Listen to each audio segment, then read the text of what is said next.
Бельгиядағы қазақстандық студенттер Еуропада қазақ елінің имиджін арттырып, Қазақстанды цифрлық мемлекетке айналдыруға өз үлестерін қоспақ. Бұл туралы жастар еліміздің Бельгиядағы төтенше және өкілетті елшісі Роман Василенкомен кездесуінде мәлімдеді. Қазір корольдікте 80-ге жуық қазақстандық студент білім алып жатыр.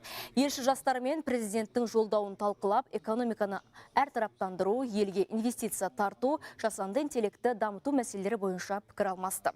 Елші жас буын өкілдерін ел игілігі үшін маңызды шараларды бірігіп атқаруға шақырып, студенттер қауымдастығына домбыра сыйлады.